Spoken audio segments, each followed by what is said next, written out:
Hello there, and welcome once again to Caversham Central.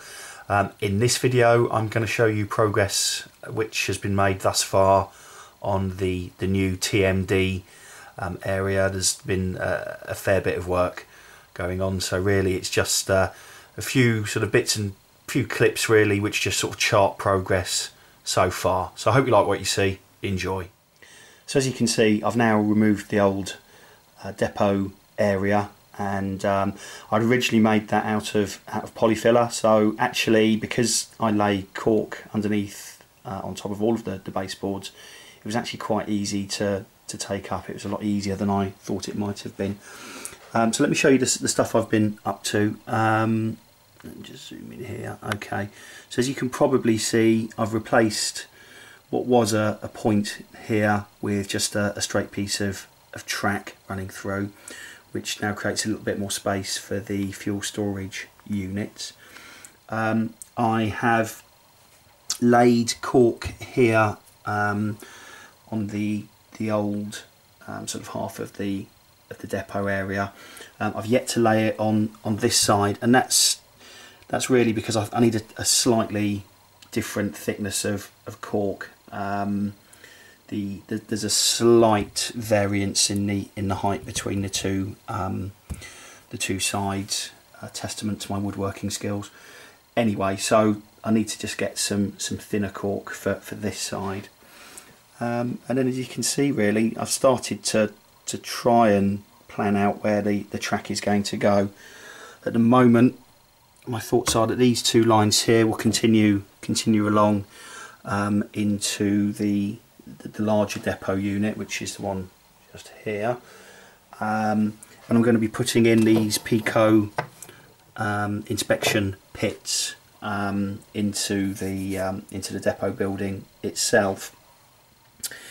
This line here will just fork, and one line will go into this other depot building, and the other one will run alongside, and my thoughts are to, hiding behind the bottle of PVA, will be to use the diesel refueling point along here, and then finally this point here will clearly, I think we'll probably need to fork into two, and then that should give me the full sort of three and a bit foot to be used for a DMU storage area.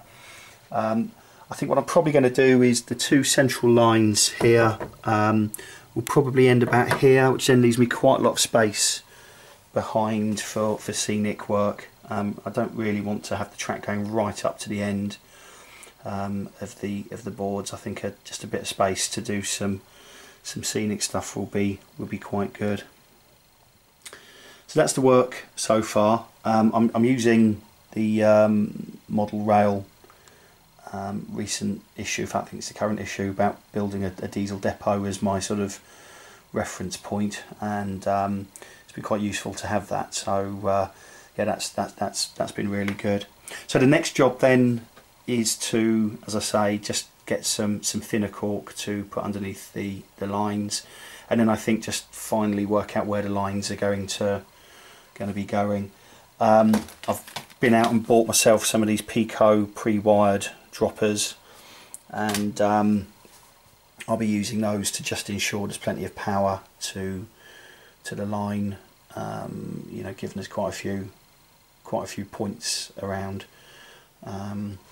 Just want to make sure that there's plenty of power in there, and then yeah, that's really where I'm at with it. So I'll crack on, and I will show you my progress in a moment or two.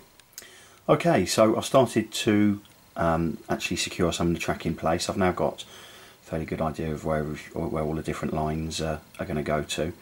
I have put down some cork underneath the tracks, and the other thing I've put in place is these two Pico inspection pits. So let's have a zoom in.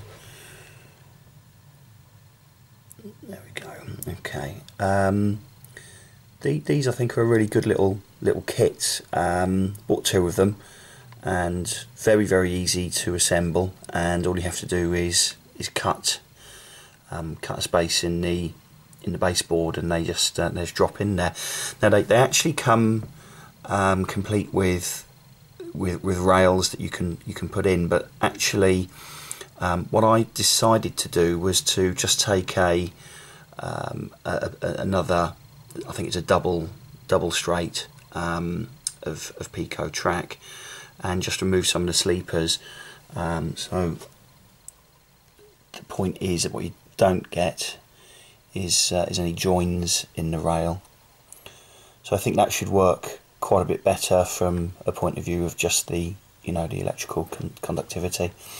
Anyway, so put them in place, and just tried to make them look really grimy. These come in a fairly sort of concrete coloured plastic, and I just I've just been using lots of washes and paints, and I hope you'll agree they look suitably mucky.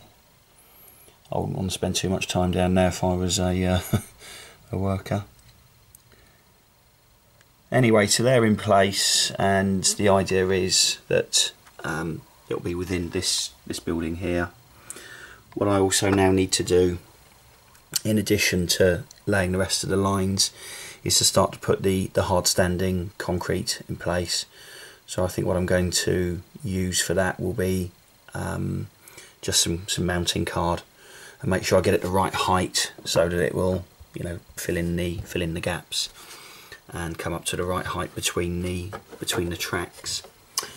So yeah, that's going to be the next job, which I'll crack on with, in addition, as I say, to getting all the lines down. I've also got the dropper wires to go in as well. I've started to put some of those in place. I've got another few of those to go in as well. Okay, so it's been a few days since I completed the last video, and I've been doing more work on the TMD. And just to zoom around so you can see, firstly I've got all of the lines in now. All of the track has been laid with the cork underlay. So we've got these 2 lines here, which I'm going to use as storage for DMUs, and then we've got these two lines which are already in place coming into the inspection pits area, which is where one of the TMD buildings will be. And then finally we've got this last line, which, put some glue in the way there, right, okay, that's a bit better. So the idea is, where that shaker is at the moment, there'll be a refueling point, and then finally it will split one last time again into a hard standing area, where there'll be another maintenance building and just another extra line there for just for storing locos. I've also, as you can see, put down the hard standing area, or at least the first layer of the hard standing area, and all this is mounting card, which I got from Hobbycraft. It's artist's mounting card, and I've laid it up to the edge of the sleepers. The idea is that I'm going to get a second piece of card over the top of this, which will go up flush to the rails. So I've got another large piece of card waiting to go. I've actually been spray painting it just to try and give it that sort of concrete effect, and the idea is that I want to try and get it down in one piece rather than having to cut little bits and pieces, which is basically what I've had to do here. So yeah, the card is all in place. The idea is that I'll ballast this line here. There's a little bit of ballast down, as you can see, at the end of this line, but over these rails I'm going to have hard standing area as well. So I think that'll look quite good. I also have just started to put down some very basic, a very sort of basic scenic base there as well, and the idea of that is I wanted to get that down before I put the second layer of card down just in case the card blows or anything, because I'm using sort of dilute PVA to, you know, for the scenic scatter to attach to, and I was just a little bit nervous about it blowing once I had the, you know, the top layer down. So I'm going to continue doing that round the edges of the hard standing area, just so we've got as I say, that sort of basic layer in, and once that's done and is dried, then at that point I think I'll put the second layer of, or the top layer if you like, of the hard standing area down. So that's all the work done so far. I'm quite pleased with how it looks. It just is a lot more straightforward and a lot more usable than, you know, what I had before, and I can see this actually being an area of the layout that I'll have quite a bit of fun with as well. So yeah, I'm pleased to have got that done. I will probably you know, crack on with this over the course of the next couple of weeks, so you know, check back in and regularly, and I'll get an update there so you can see how it's all progressing. And yeah, I hope you like what you're seeing so far. As always, please, you know, pop your comments up, and in the meantime I will try not to leave it so long before I pop an update up again. Okay guys, thanks very much, cheers.